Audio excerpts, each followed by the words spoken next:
Fellow citizens, we are heading to an economic Armageddon.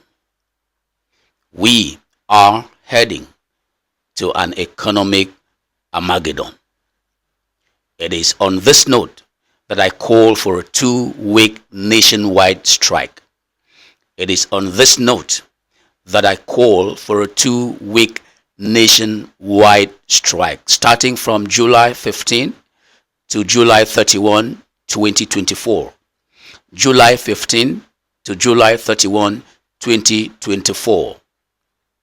This strike is organized by all of us, the Nigerian Consumers Congress. My name is Zenda McPeters, and I want to address a critical issue that impinges upon us all. It is the incessant and precipitous surge in inflation. The incessant and precipitous surge in inflation. The cost of essential goods and services has escalated to an untenable extent, rendering them inaccessible to the ordinary citizen. Producers and manufacturers are cashing in on the situation, augmenting their prices at an alarming frequency. The government appears impotent and incapacitated in the face of this economic tempest. It is on this note that I'm actually calling for the strike. What's our recourse? What's the solution? First, let me tell you something about Zimbabwe. The country called Zimbabwe in 2007 and 2008 experienced an extreme hyperinflation. It's the worst any country has ever experienced. Inflation grew by 89.7 sextillion%. 89.7 sextillion%. Sextillion is a number that has 36 zeros behind it. 36 zeros behind it. Think about that. It is like the inflation grew a billion times bigger than a billion%. A billion times bigger than a billion%, if you can imagine that. So at that time, if you had $1 trillion Zimbabwean dollar, you couldn't afford a loaf of bread.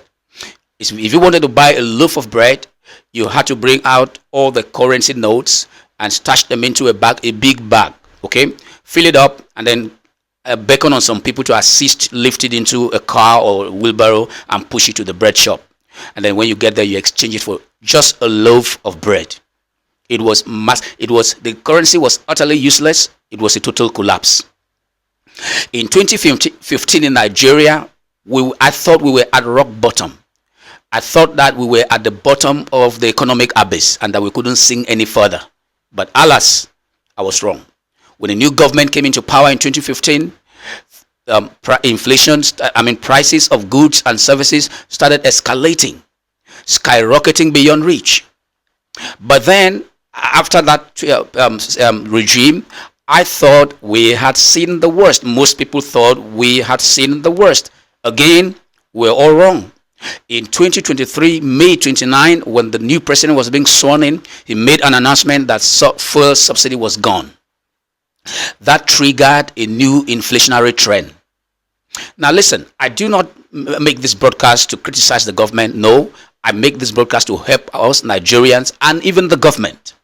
Okay? Now, that set in a new inflationary trend setting.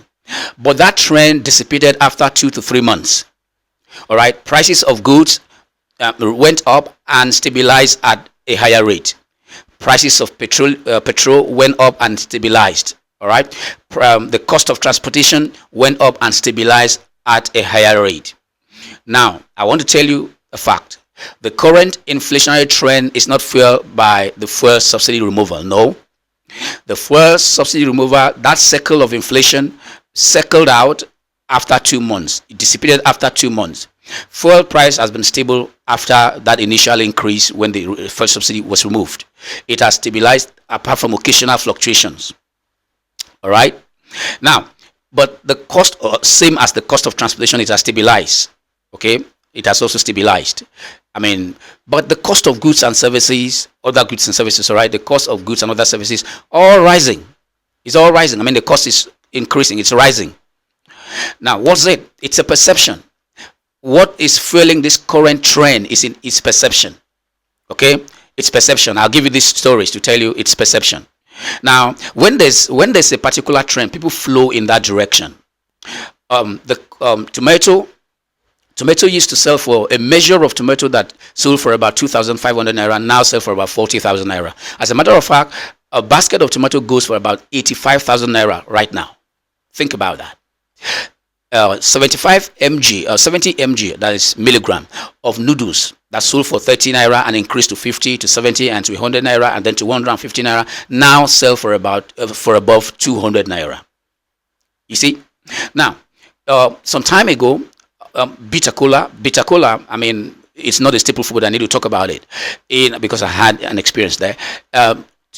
August, September, October 2023, it sold, a measure of it sold for about 13 to 15,000 naira. June 2024, now it sells for about 30 to 40,000 naira. Now I'm talking about farmers who don't incur any cost of transportation. They harvest it from their farms and sell right there in the village without incurring any cost of transportation. Now it's a perception. They perceive that prices of goods and services are rising, so they have to flow in that trend.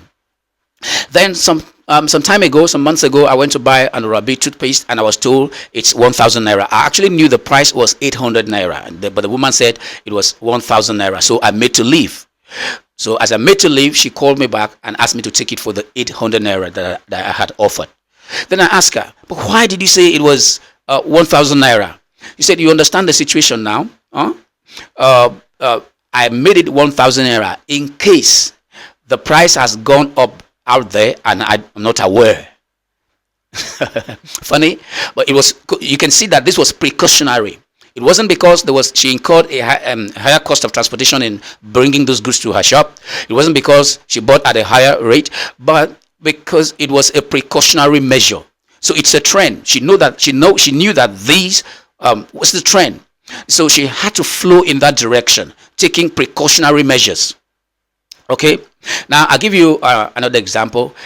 There's a guy, he does laundry for me, and a shirt was 250 naira, then it increased to 300 naira, and then to 350 naira. So I told him, hey, if this gets to 400 naira, I'm going to stop doing business with you. He said, let's see.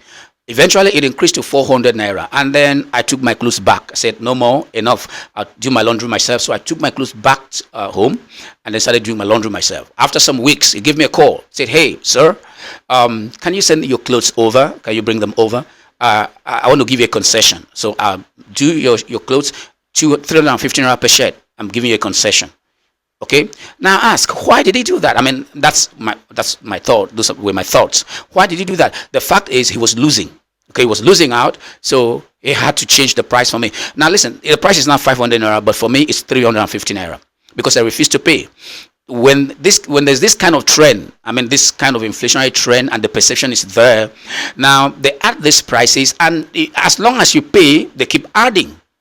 Okay, now think about it. Why would someone who has counted 50,000 naira for 5 tubers of yam want to now count 5,000 naira for same number of tubers of yam? So they wouldn't bring the price down no matter what. As long as you're buying, as long as you're paying, no matter how long it takes to buy, they would continue in that price.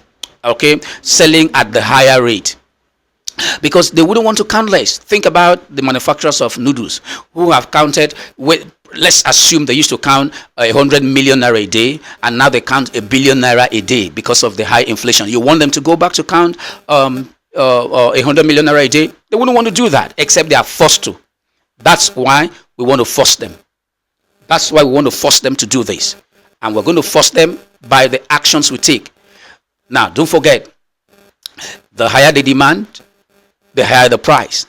The lower the demand, the lower the price. So that's why we're going to force them.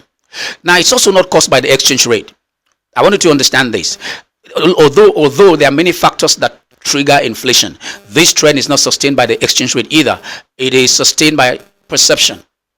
Now, I went to Computer Village, Ikeja, Lagos to fix my phone. The screen was bad, and I was charged a certain amount of money. I protested, and the guy said it was the exchange rate, that the dollar was high. That was the reason for the high price. So I had no choice. I paid. That was some months ago. A few weeks ago, I went to fix the same phone, the same problem, the same guy, and he charged me even a higher amount. So I protested. I told him, hey, the last time you said it was the exchange rate. Now the exchange is lower. Why the higher price? He told me something. Please pay attention to this. He said, are you not aware, I mean in his own words, are you not aware that in Nigeria, when the dollar goes up, prices go up. And when the dollar comes down, prices go up again. Funny, right? But that's the reality. You have to understand that the Nigerian economy does not follow economic theories and principles as we were taught. Okay? But we need to take our destiny into our hand to avoid getting into the Zimbabwean situation. We don't need to get to that economic Armageddon. We need to start doing something now. And that's why I bring up the solution. 15 July to 31 July, we embark on a strike. No buying of noodles, no buying of tomatoes. Noodles are not good for health. They are bad for health. They are refined carbohydrates. You can do without them. They destroy your health as you dump them into your system. Yet you keep buying at an astronomical price. So let's embark on it. Tomatoes, we can't preserve them in this country. They'll get rotten if we don't buy, and that will force the price down. We can all do this. I have no power to order anyone around and let alone ordering an entire country around. But I know we have a common problem and we can all solve this problem together. Some popular fellow out there can take up these and even the leadership of the Nigerian Consumers Congress. I'm not popular, but you can share this video. Share, comment, like. I'm going to update you with videos every day, giving you strategy, plan on how to make this strike effective. I'm Zenda Mike Peters. God bless you. God bless Nigerian.